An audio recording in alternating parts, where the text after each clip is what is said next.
You're listening to the Adcast, the podcast for marketers and advertisers, with your host, Eric Elliott. All right, so welcome to the Adcast. Today I have a special guest in the building, the man himself, Mr. David Aylor from David Aylor Law Offices, man. Look at them. I'm getting all nervous now with those David Aylor. No reason for that. So a lot of you folks, let me tell you a little bit about David. I don't want to botch this, so David, at any time, I want you to come in and you correct me, but I want you to feel free and tell the people a little bit about yourself. David, since 2007, he's been thriving in this law community in Charleston, in the Charleston area. He's worked around and with some of the best. He's also a prosecutor for the city of Hanahan. And prior to this, he served as assistant solicitor in the Ninth Circuit Solicitor's Office in Charleston County, too, as well. And also has 3 locations. I think Myrtle Beach, you got North Charleston, you got downtown Charleston, too, and Alta Walterboro. So that's 4 locations, right? Awesome. So anything else that I missed out here, David? Nothing that's too important. Good job summing it up. So a lot of folks, you guys may know or have heard David. I mean, you can't go anywhere in downtown without having your wrist wrapped with David Aylor's name. And I want to talk a little bit about, David, what makes you different, how you separated yourself in this crowded wolf pack of attorneys, and what makes David Aylor Law Offices so special. So tell me about that. Let's talk about the wristbands, because Sparkbox here, he got engaged, and we went to a place called Deco in Charleston. So we went there. I checked in, and the first thing they did, me, I'm an old soul. I don't get to go out often. So they put a wristband on, and David Aylor. And we had an interview with another attorney. He said, you can't go anywhere without seeing a David Aylor band on your wrist. So, David, tell me how that came about, man. Honestly, I wish I could say that I completely created it on my own and it was all my idea, but that is not the case. Actually, there was an attorney that had a personal relationship and also a business relationship with just one small bar up in Greenville, a guy named Steve Sumner, and just because that was a local bar he was connected to, they had nights they had bands, and it wasn't a consistent every night thing, but they would occasionally use them for events and things like some of the local bars do now, where they just use them off and on. And I called him up and I said, does this wristband thing work? I had a connection to him through a friend of mine, and he said, yeah, I don't know, maybe. He said it doesn't hurt, and it's not extremely expensive.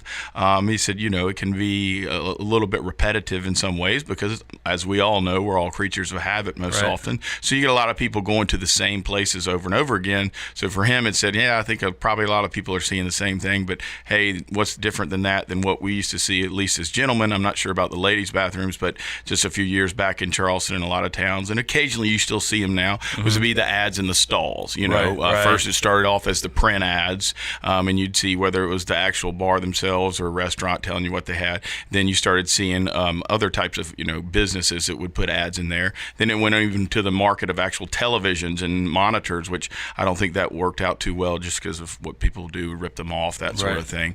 So that's really sort of where I said, this wristband thing could work, but I would want to expand it, because if your favorite bar is where we put them because we're friends with the people there, or we represent them, that's great. But you already know me, and after about the 5th time you've put it on, you're really not looking at it anymore, right? You're just putting it on because you have to, so you can go inside and enjoy yourself.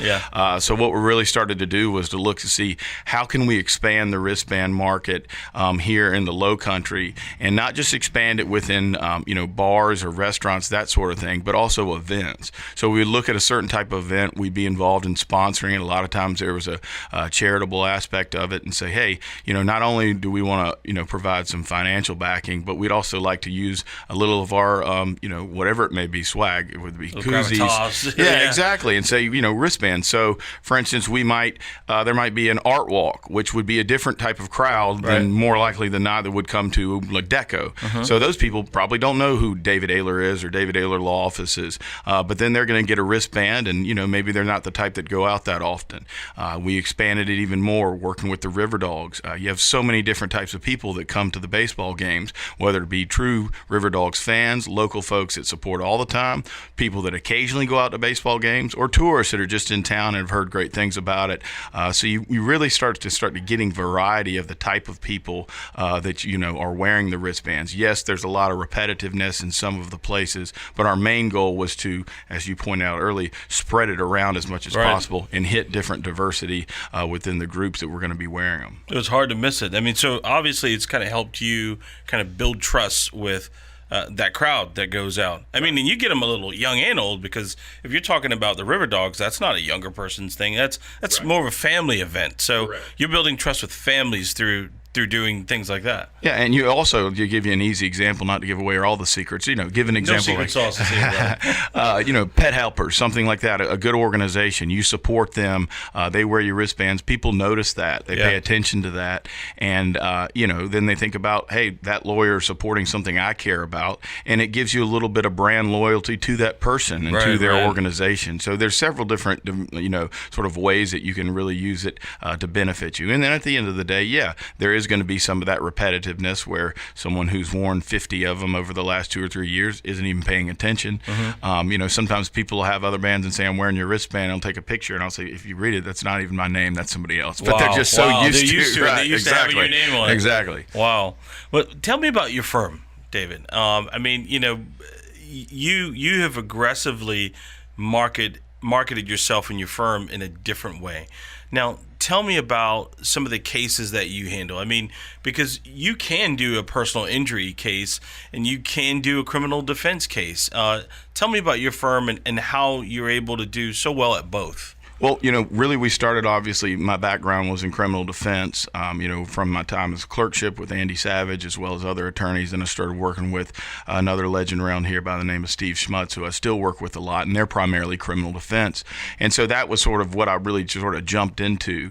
But then from that, I started to notice that, one, competition was starting to rise. And then beyond that, you wanted to diversify just like you can in any type of business, if at all possible. You can't be everything for everyone. But that doesn't mean that you can't be, pretty successful or good at a few things. We're not allowed to use the word expert in South Carolina with attorneys. I'll use the word expert for me. How about that? That's fine. And I just no comment. But so when we started looking at personal injury cases, it was an avenue that obviously there's a lot of them out there. There's obviously also a lot of competition out there.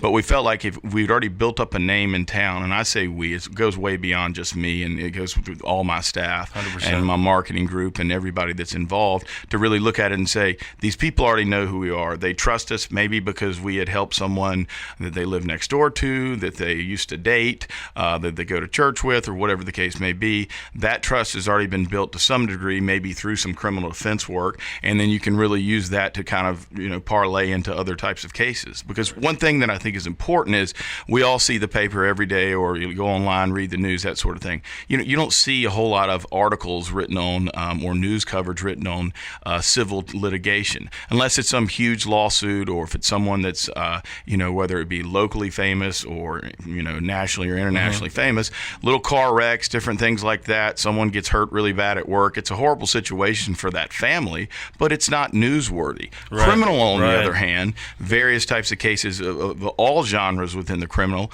those get the news, and when they get the news, that means usually a lawyer's name's going to be connected to it. So from a promotional side of it, and it just really comes naturally where you're going to have your name out there because of the criminal work. There's some attorneys in town that if I named 5 of them right now, you would say you've never heard of any of them. And I could tell you that they are some of the most successful attorneys from how they represent their client and the results that they get in this city. And they do that through referral services, and they do that through reputation. But it's completely different because their name's not going to be outside of a lawyer magazine or something like that where they're showing verdicts or they're showing settlements. Their name's not going to be on the front page of Post and Courier. They may have settled a case for $3 million yesterday. You'll never see it. But you will see if somebody that works for the mayor's office gets a DUI, right? You know, I mean, so it's the difference of that criminal sort of coverage that you get, and you use that from the popularity standpoint of people are interested in criminal shows, criminal TV channels, and you see how much we see all the documentaries, all, as you know, podcasts left and right. Exactly. Yep. And it's a little bit different on the civil side. So that's why you see, as much as you do, the advertising for civil type of cases. And when I say civil type of cases, of course, I mean personal injury, truck accidents, car wrecks in general, different things like that. You don't see a lot of lawyers get on television and say, I can help you get out of your DUI, or I can help you with your drug charge. You occasionally will see that, or somebody may, talk about a little bit their experience working in criminal, but most often the real mass marketing is going to that civil side, because that's the way that you can get coverage to show, hey, this is what I do. Because otherwise, a lot of times outside of word of mouth, which we know is the best type of recognition you can 100%. get, people aren't going to know who you are unless you're within the legal community. Mm-hmm. So, like you brought up, there could be an attorney that actually could have settled a suit for $3 million yesterday. Could be one of the top attorneys. You never even hear their name. I mean, how do they function in this competitive world? And I know word of mouth is very important, but how do they function without anyone knowing exactly who they are? And it's so crowded because there's students being pumped in to the law space every day. Exactly. And the way a lot of them function is through reputation. And what I mean by that is another attorney that maybe, let's say a real estate attorney, gets a tractor trailer accident because he's connected with the people, then they're in his Sunday school class. Got it. Well, he knows that he can't handle that case, not because he's not intelligent enough or she's not intelligent enough, just because it's not what they're experienced in. So then they will work with another attorney who they know, because they are in with the industry, that attorney or that firm is, handles those type of cases. They end up working out splits on the fees, and that's how a lot of the cases come through. They come through referral-based systems. There's one attorney that I can think of named Nathan Huey. He's does a lot of nursing home cases, and he's by far one of the best in town, probably arguably the best in the state. Not saying there's not a lot of other great firms that do it, but Nathan is really got that niche. So there's a lot of attorneys where you may not know who he is. He does not do a whole lot of marketing or anything like that, but there's a handful of attorneys, probably more than that, hey, they get a nursing home case. They don't know all the ins and outs. They don't know all the games that are played by the insurance company, but they know a guy that does, and they trust that person, and they work with that person. So a lot of times it's partnerships.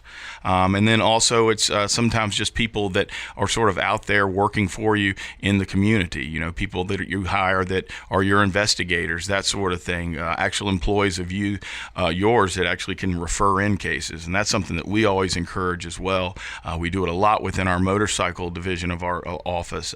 We really built that up over the last 6 years. It started from an idea when, unfortunately, we had a passing of a very prominent attorney in town, actually on a motorcycle, who represented a lot of the motorcycle clubs.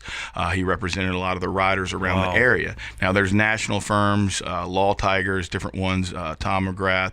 They do work all over the country, but locally there wasn't anyone that really took that space. So our Writers Law Group came in as a niche and took that space. And within that is my investigator, who actually is my cousin as well. And he's been with us. We all ride. He rides and hits a lot more events than I'm able to hit, and really has put our name within that market. We do a rolling bike night every month for about 7 or 8 months of the year with a charity at different bars and restaurants with live music and things like that. And so that's just another angle where you get in, and then attorneys call us and say, hey, I don't handle a lot of motorcycle cases, but I know you guys do. Wow. And then you work with them. So and then there goes your niche, like Nathan Huey. Correct. Exactly. Yeah. And then you have other great firms, like, as I know your previous guest, Kenny Harrell, what him and Mark Joy do, they handle so many different types of cases. But one thing that they're really known for is being trial lawyers, true trial lawyers, meaning that they're going to sit there at a table and turn down amount of money that you and I would probably start crying if we walked away from that table, and so scared and nervous. Yeah. But they know what they're doing, and they know how to prepare their cases, and they will say, no, I don't want your $10 million because my client deserves $18 million, and I'm willing to risk the case, which includes a tremendous amount of my own personal expense that the firm has put in to try this case and get what this client wants. Now, you said a couple things too. One, earlier you were talking about reputation. How hard is it, or does it come natural to kind of keep this good reputation, especially with being so public? You know what I mean? Is that hard at all? Do you feel any pressure at all in terms of keeping up with your reputation? Yeah, absolutely, because you're always going to have a lot of detractors. Just like in any industry, there's going to be people that are critical of what you do within your own industry as well as from a public standpoint. 100%. That person's, just smoke and mirrors, or that firm is, doesn't treat their employees right, or different things like that. And we all have Yelp, we all have Google reviews. Everyone's an editor now. Right. Every single one of them is not going to be great. You want them all to be. You want them all to be 5 stars, but that's just not realistic. And what I've really had to learn is you handle it on a case-by-case basis. Sometimes a client isn't happy. You do everything you can to make that client happy. If you have a situation with another attorney, no matter if it's a civil or criminal case, one thing Steve Schmutz, who's one of my mentors, always taught me that, the first person that you end up getting in an argument with and saying things you shouldn't say, whether it be text, orally, or email, will be the next person you're asking a favor from within that same legal community. Wow. So that advice I've taken to heart and not always followed it, but tried very hard to, because you want to be continuously, even if you're on the other side, even if you don't agree, respectful of that person. And I think that comes down to respect connecting directly, of course, to humility, meaning you're still willing to get out in the community. You're still willing to give your own time. You're willing to help. You're willing to not just write a check and say, hey, we're a great firm. We think you are a great group. Here's $10,000. Right. No, here's our money, and here's our back, and here's our sweat, and we'll be out there with you on Saturday. Isn't that something? Well, David, man, this has been hot the first couple of minutes, man. So what we're going to do now is we're going to take a break right now. David and I are going to get a drink of water, and we're going to come right back. Sounds great. Cool. You don't need a marketing agency. You do deserve very important placement. VIP Marketing and Advertising is a cutting-edge strategic digital, creative, media, and marketing partner that provides services for businesses of all sizes. To stay up to date on the latest marketing news, subscribe for email updates at veryimportantplacement.com. All right, so I'm back here with Attorney David Aylor from David Aylor Law Offices, and David just gave us a whole lot. We were talking about referral attorneys, we were talking about some advertising, and we were talking about his wristbands and also trial lawyers. But, one of the things I want to kind of ask you, we discussed this about, the young attorneys coming into the market now, and you started your practice in 2007. What advice would you give for those new guys and gals coming out right now?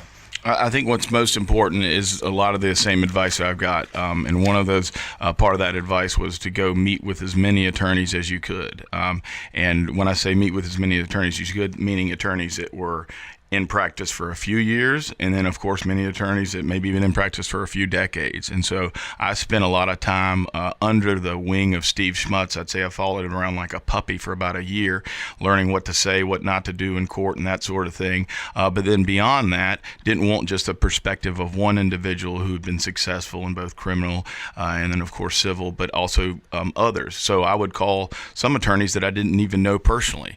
Most of them were willing to meet with me, whether it was over lunch or over a drink, or they wanted me to just come by their office, or we got a cup of coffee. And I'll never forget, there was one specific attorney, still a good friend of mine, and a very successful attorney then, very successful attorney now. And I had a buddy that kept saying, call him, he'll help you, he'll refer you cases, he's a great guy. I kept calling him, he kept blowing me off. I remember one of the last conversations we had was, I'm sorry, I've just been really busy renovating my kitchen. And I'm thinking, I'm really hoping to pay rent next month, and this guy's complaining about renovating his kitchen because they put the wrong granite countertops in. Maybe this isn't the type of guy that is going to help me, I'm going to meet. Well, long story short, he finally said, just come by my office. So I went by his office, and I was like, well, how's this going to go? He talked about himself a lot, but then he started giving me a lot of tips to do with specifically like if and when you're able to work with the media on a case you're involved in, because he had some that sort of thing. And I kid you not, after him blowing me off for that long, to the point I almost gave up, short of the encouragement of my friend, he sent me and referred me more cases the first 2 years than any other attorney I talked to. Get out of town. Yeah, and I was this close to just saying forget it. He wanted to see if you were hungry, probably. I think so. I think he wanted to see what would happen and to see how if I was going to be consistent. I've been called a bulldog before. I've been called a lot worse too, but we're not going to bring that up on the podcast. But, and that was something that he I think he wanted to see. And then you got to prove yourself, because that's again where just humbleness comes in. You're coming in, you think you're so smart, or maybe you don't. Maybe you don't know what you are, and what you want to do is get that direction from a lot of other attorneys. And I remember one Gedney Howe, also a good mentor of mine, said early in the career, he said, you want to keep working, you want to keep making sure people know you're relevant out there. And he said, because if they're not talking about you, whether it be good or bad, then you're probably not doing enough work. And that's so true. Wow. Because no matter what case you have, no matter how it's handled, someone's going to think it's great, someone may misunderstand it, and there's probably going to be someone that's critical, or more than one person that's critical of it. But the point is, you continue to work and you move on to the next case and you move on to the next client.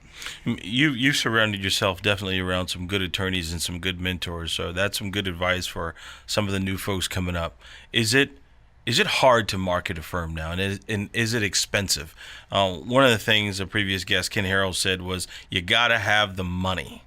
And if you sit down and you watch television or listen to the radio, lawyers advertise like car dealers now, or more. Probably more. More. Is it expensive? And what would you say to new firms trying to get into it now that think, hey, I can play in that game? Well, Kenny Harrell's a great example, and also he's a close friend of mine, someone I go to constantly for advice on whether it be a case or particularly marketing, because I've seen what his firm has done over the years, and they also have a great name in town, as do a few other firms of their size. And with that, they also have a lot of cases that come in, and there's a lot of revenue to go to those commercials, to do those types of things. And so when you're going against those sort of giants for your legal community, it's very difficult if you're a small firm or particularly a sole proprietor. And I'll say, first of all, one mistake I've seen even some good friends of mine make is they'll go into the TV market. Well, let's just make up a budget of $30,000. $30,000 sounds like a lot of money, because it is a lot of money. $30,000 does not go very far when it comes to working within the media, particularly television. So they'll drop that 30 and then say, where's the results from it? You've got to be ready to spend six figures, I would say, minimum, if you even want to touch the TV market, because of the amount of other people that are spending maybe even 10 times, if not more than that. Right. So one thing that I always looked at was say, hey, I'm too broke for TV. So what can I do otherwise? Radio, you mentioned that. That's something I've been involved in for a very long time on different platforms. I came on and started that and said, look, I don't want to just be a generic commercial. I don't care if y'all do some commercials with me, but I want to come on and do what we're doing right here. I want to talk. I want people to call in, actually get to know me, not just to get to hear something about me, and that sort of thing. And that's been very successful. So I feel like there's other avenues than television. Of course, now the internet and SEO is so important, because some people don't watch television really at all. And if they do, they watch the shows that they record. They watch things that are on Netflix, that sort of thing, the different streaming. So they're never even seeing. So you may be spending a lot of money on television and they're just simply not watching the commercials, or they're fast forwarding through the commercials. So that's where, looking at it from the standpoint of SEO, what's your website look at? I mean, there's so many websites, including mine right now, probably has a few things that need to get changed on it. You've got to stay consistent with that. You want to be high in those rankings, because people's natural reaction now, if they're not looking and influenced by the TV or radio, is to go on the website, or maybe they see your name in the paper, or they see it actually on television or hear it on the radio. What's the first thing they're going to do to learn more about you than that 45 second? They're going to that website. So, the SEO side of it, I think we're seeing some younger firms do very well within their marketing. You have your pay-per-click with Google, Facebook ads, different things like that. The more types of ways that marketing folks can make money, they're going to make money, and lawyers are definitely going to be one of their number one clients. No, I agree with you 100%. I think the younger folks they grew up with it. They're more familiar with the SEO, and whereas some of the more established or longer established firms, some of them they're just now getting on to it. So they didn't it's new. It's a new language to them almost. Particularly when you have older partners who say, "Hey, we've been doing TV ads since 1984. They're doing pretty well for us. I think everybody here that's partners of this firm are doing well. Why do y'all want to get into this whole internet thing?" Well, then they slowly learn why, and you can do both. And Joy Law Firm is a great example of someone that does very good television, but then also has a very strong presence on the web. Has the internet changed your business? It absolutely has. It has on several levels. One, from people learning more about you when they've heard your name or maybe just seen your wristband. And so I think that helps as well. But also getting contact with people, meaning they send you web inquiries. It may just be basic questions, trying to chat online. It's interesting how different people go about communicating. For instance, I have a website, several different phone numbers, ways to reach me, but someone will contact me personally on my own personal Facebook page. That's something. Yeah, I'm not a big social media guy myself on a personal side of things, but I still have it, and it's so odd. Someone, and then just yesterday, a girl I went to college with texted me just to tell you how has known me all my life, or has known me for at least the last 20 years, knows I'm an attorney, and said to me, and lives here, and said, "Hey, do you know any lawyers that do car accident cases?" She knows me very well. She knows I'm an attorney. She's seen my advertising in different various forms, and her question was, do I do car accident cases? So that just shows you people pay attention to different things depending on who the person is and, what type of lifestyle they live and what other things they're involved in. They're going to have a lot more interest. And the other part about lawyers, whether it's a car wreck, it's a bankruptcy, it's a criminal charge, those aren't types of things you want to keep on top of mind as far as, man, I can't wait for this to happen, But that's where the lawyer side of things is a little bit different than your maid service. Everybody wants to have somebody clean their house, so that's something that's kind of constant. You want to know who's good. A painter, you want to know a good painter. You want to know a good body shop guy. A lot of people don't want to know a good lawyer till they have to have a good lawyer, and that's just human nature. So when they have to find that lawyer and they don't have a personal connection, that's where that top of mind really comes into play. Man, David, you said everybody wants something. I'm going to tell you what everybody wants. They want to hear more of us. So we're going to end this today on part 1. I think we got more to cover. Absolutely. All right, so this has been the Adcast with Attorney David Aylor. David, awesome. Thanks for having me. Awesome. Thank you for listening to the Adcast, the podcast for marketers and advertisers. Please be sure to subscribe on iTunes, Spotify, SoundCloud, wherever podcasts are found. Copyright VIP Marketing and Advertising. Produced by Craft Creative. When all eyes are on you, make it count. From audio to video to graphic design and more, Craft Creative can do it all. We don't make commercials, we craft creative. See what we can do for you at wecraftcreative.com.